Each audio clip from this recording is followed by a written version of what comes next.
का जिस समय ब्राह्मणों ने शाप दिया तो उस समय प्रताप भानु से कहा कि अरे मूर्ख, तूने विचार नहीं किया। तो देखिए आकाशवाणी में भगवान ने ब्राह्मणों को चेतावनी दिया। क्या बोले? एक ने विचार नहीं किया तो दूसरा भी उसके बदले में विचार न करे तो अनर्थ की पराकाष्ठा है। एक व्यक्ति ने विचार न किया हो तो कम से कम सामने वाले को तो विचार करना चाहिए। इसलिए आकाशवाणी में भगवान ने तुरंत कहा, विप्रभु शाप विचार न दीना। ब्राह्मणों, आपने अगर उसने ना समझी से अगर तुम्हारे आपके भोजन में उसे तो पता भी नहीं था का वो तो भ्रम में था। अगर उसने किसी प्रलोभन के कारण का वो कपट जाल में फंस करके उससे ऐसी भूल हुई तो उसके बदले में आपको इतना क्रोध नहीं करना चाहिए था, या तो आपको भोजन छोड़ के चले जाना चाहिए था, यह पता लगाना चाहिए था कि वास्तविक अपराधी कौन है। तो आपने अपने अपराधी होते हुए भी प्रताप भानु को यदि राक्षस बना दिया तो राक्षस बना देने के बाद वो किसको खाएगा? आपको ही तो खाएगा। ये दूसरों को बुरा बनाने में अगर समाज में भी व्यक्ति सावधान रहे कि अगर हम दूसरों को बुरा बनावेंगे, ऐसी स्थिति उत्पन्न करेंगे कि अच्छा व्यक्ति भी बुरा हो जाए तो बुरा व्यक्ति बुरा होकर के, अच्छा व्यक्ति बुरा होकर के और भी भीषण बुरा बनता है। जब किसी को उसके सद्व्यवहार के बदले में ऐसा परिणाम भोगना पड़ता है, यही है सृष्टि विस्तार का, बुराई का अनवरत चलने वाला चक्र। अब देखिए करना क्या चाहिए। कर्म सिद्धांत की आवश्यकता इसलिए है कि उस जैसे उसको यूं कह लीजिए कि गेहूं को अगर आप खेत में डाल दें, धान को आप खेत में डाल देंगे तो कई गुना होके मिलेगा, पर वही गेहूं और वही धान अगर आप उबाल लें गर्म जल में और उबालने के बाद आप खेत में डालें तो वो समाप्त तो वहीं हो जाएगा, वो कहीं आगे बीज आगे बढ़ेगा ही नहीं। कई इसी प्रकार से ये हम लोग जो बीज का विस्तार करते हैं, इसके विस्तार के स्थान पर इसको ज्ञान के उष्ण जल में कई इसको पका देने की आवश्यकता है। और उसका अभिप्राय है कि ये हुआ तो हुआ, पर आगे दुख की सृष्टि का, दुख का विस्तार न। तो दुख का विस्तार न होने का उपाय क्या है कि दुख के बाद द्वेष, द्वेष के बाद बदला, बदले के बाद फिर एक दूसरे से बदला और कोटि कोटि जन्मों तक बदला। समाचार पत्रों में भी बदला लेने की घटनाएं, कई लोगों को ऐसा लगता है कि जब तक हम सामने वाले से बदला न ले लें तब तक जीना ही व्यर्थ है। और ये बड़ा महत्वपूर्ण माना जाता है। अगर किसी ने किसी के सामने मूछ जड़ा सी मुरेड़ दी तो ऐसा इसने मुझसे किया, अब मैं इसके बदले में ऐसा करूंगा, और ये ऐसा करने का चक्र कितने भीषण रूपों में सामने आया करता है। तो कर्म सिद्धांत का अभिप्राय क्या? कैकेयी अब अगर क्रम का विस्तार करें तो कैकेयी ने राज्य छीना, कैकेयी ने बदले की भावना से राज्य छीना। चाहे उनके मन में भ्रम हुआ, सही बात नहीं थी, पर उनको ऐसा लगा कि कौशल्या मेरे पुत्र के स्थान पर अपने पुत्र को राज्य देना चाहती, कौशल्या मुझे कष्ट देना चाहती हैं। मंथरा ने उनके हृदय में भाव भर दिया, आप बदला लीजिए, छोड़िए मत। और इतना तीव्र बदला लेने की वृत्ति कैकेयी जी में बैठ गई कि महाराज दशरथ ने ये कहा कि यदि आप वरदान ही मांगना चाहती हैं तो भरत को राज्य मांग दीजिए। बोले ना ना, जब तक सौत से सवाया बदला न लूं तब तक आनंद कहाँ है। का जस कौशिला मोर भल ताका तस फल उन्हीं देव कर साका। मैं ऐसे थोड़ी मानूंगी, वो उन्होंने जो कुछ किया है मैं उसके बदले में उससे सवाया करके दिखाऊंगी। अब भगवान राम के मन में अगर कर्म की प्रतिक्रिया आवे तो ये लगे कैकेयी ने मेरा राज्य छीनने की चेष्टा किया है, उन्होंने अपने बेटे को राज्य देने की चेष्टा किया है, मैं उनके बेटे को ही समाप्त कर दूं, या मैं कैकेयी को ही कारागार में डाल दूं, मैं सिंहासन पर बैठ जाऊं। पर भगवान श्री राम ने क्या उत्तर दिया? बस ये जो क्रम है, और उसका अभिप्राय यह है कि कैकेयी में अगर लोभ और बदले की वृत्ति आई तो बदला बदले से शांत नहीं होता, और लोभ जो है वो लोभ के द्वारा उसका उत्तर नहीं दिया जा सकता। तो भगवान श्री राम ने क्या किया? भगवान राम ने बदले को बदले के रूप में देखे ही नहीं, और भगवान श्री राघवेंद्र ने तो उसमें भी कैकेयी अम्बा के प्रेम को देखा।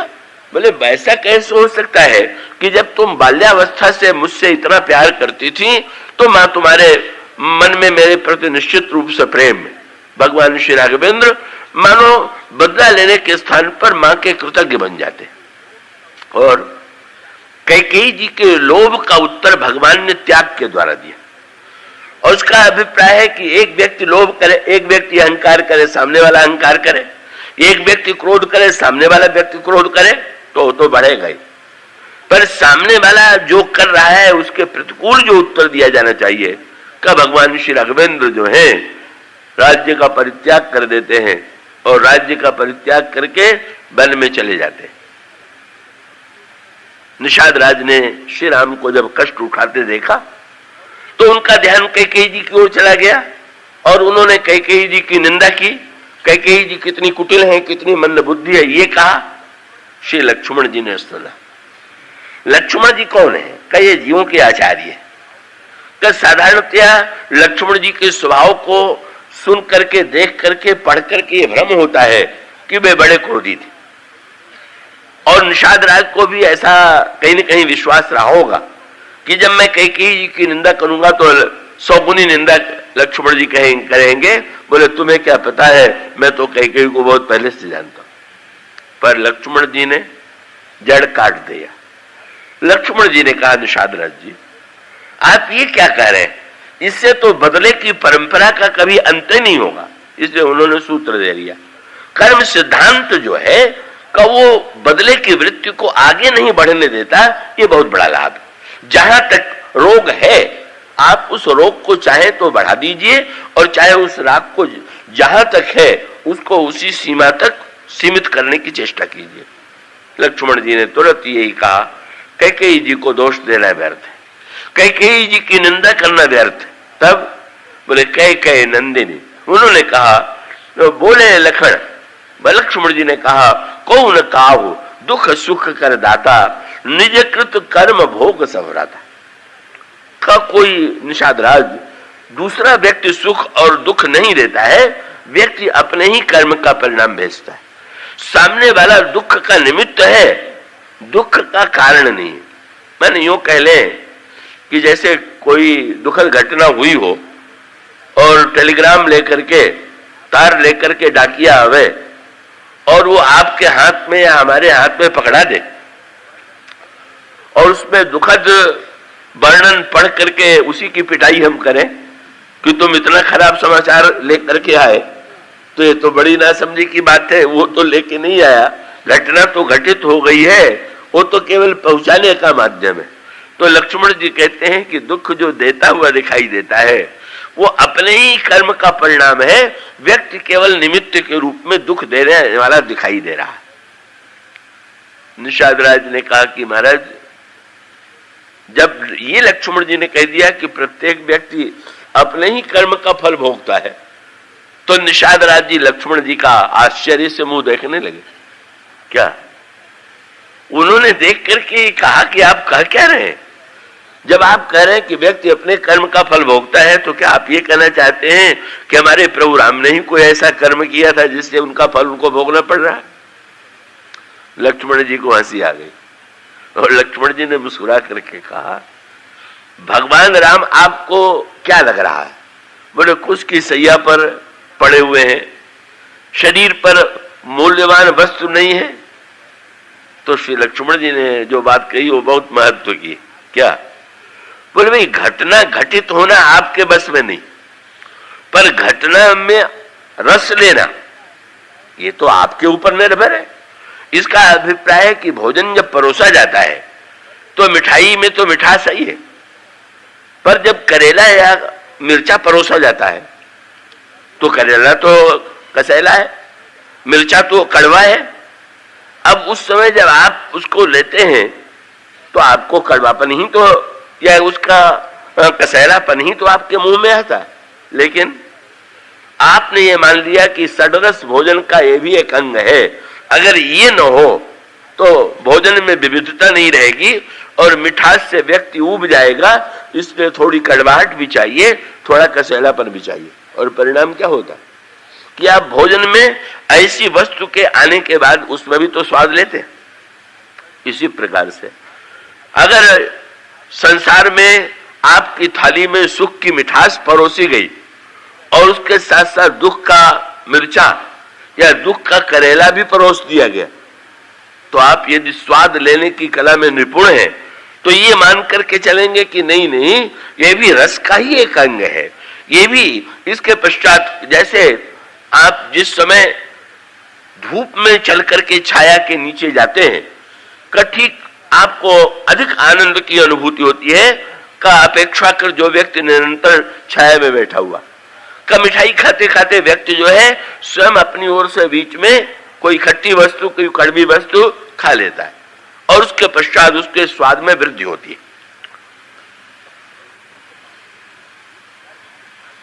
तो इसी प्रकार से कर्म सिद्धांत के अनुकूल जो है विविध प्रकार की घटनाएं हमारे आपके जीवन में घटित होती है।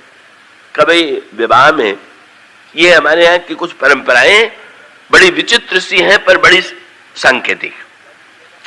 होली के समय गाली देना बड़ा अशिष्ट सा लगता है, बड़ा असभ्य सा लगता है, पर गोस्वामी जी ने एक बड़ी विचित्र बात कही। गोस्वामी जी तो बड़े मर्यादावादी हैं, पर उन्होंने कहा कि जब अयोध्या में होली का दिन आया तो नर नारी परस्पर गाली देते सुनी हंसत राम भाई न समेत।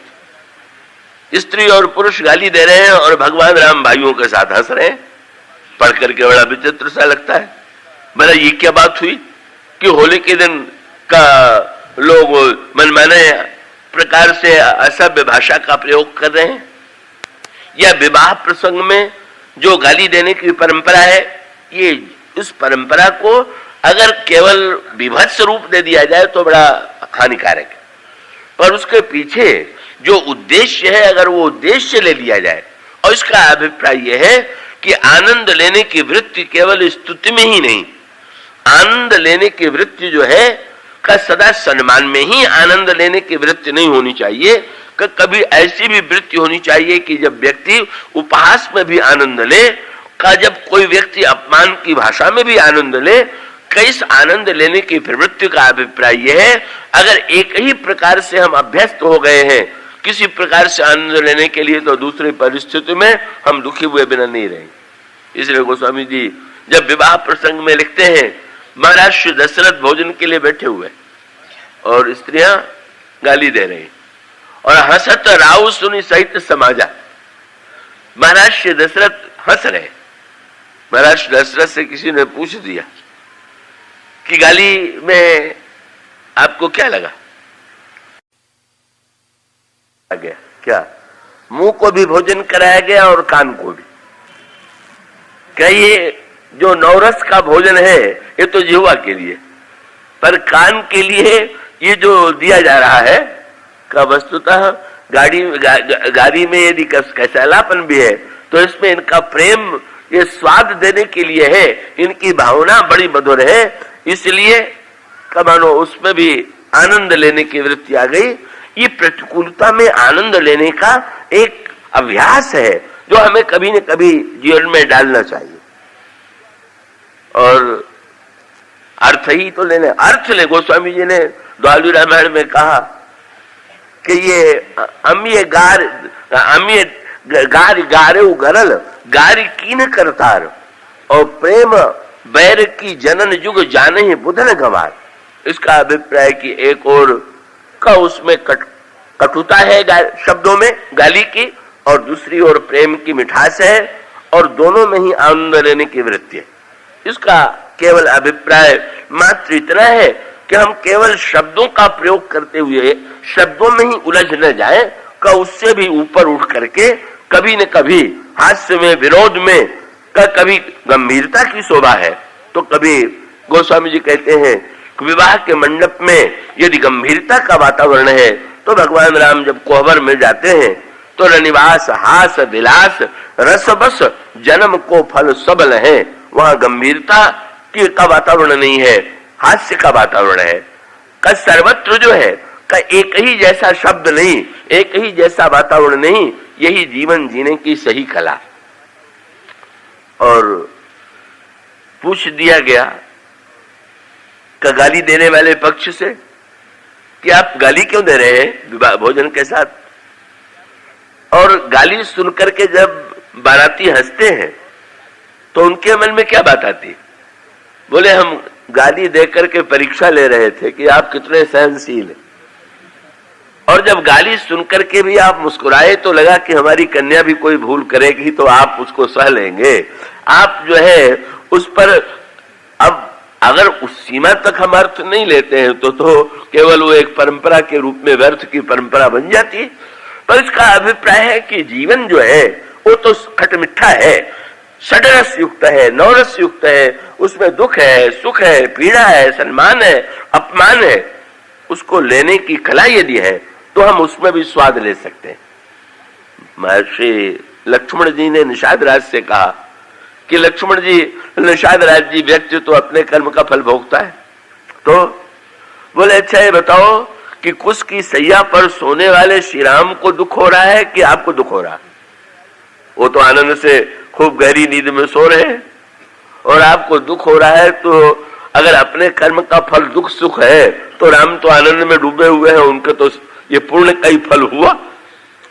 का जब उनको दुख की अनुभूति नहीं हो रही है, भगवान श्री राघवेंद्र को तो ऐसा लगा अरे एक ही प्रकार के पलंग पर सोते सोते, एक ही प्रकार की सैया पर सोते सोते का उस नए आनंद की अनुभूति जिसका अनुभव वनवासी करते हैं, मुनि करते हैं, कितना बड़ा सौभाग्य मुझे कैकेयी अम्बा के द्वारा मिला।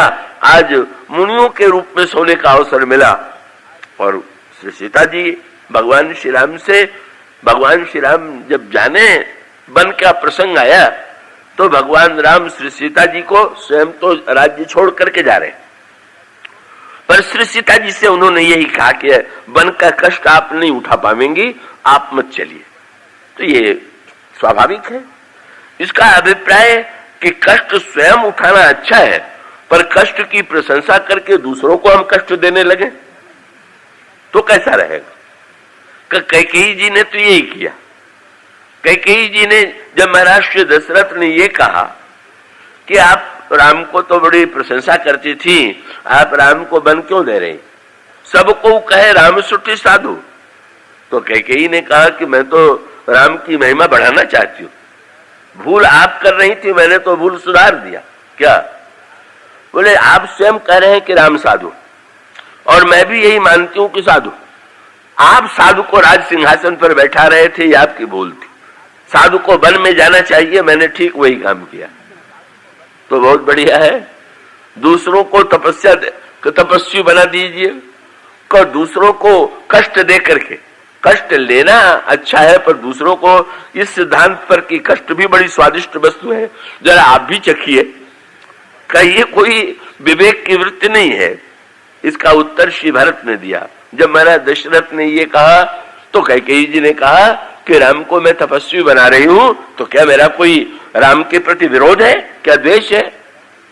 तो श्री भरत ने क्या किया, जब चित्रकूट से लौट करके आए और उन्होंने भूमि में का कुटिया गहरी गुफा बना ली और उस पर कुछ सैया पर मुनि के वेश में श्री भरत रहने लगे, तो श्री भरत से पूछा गया कि आप इस तरह से इस वेश में कुटिया में क्यों रहते हैं?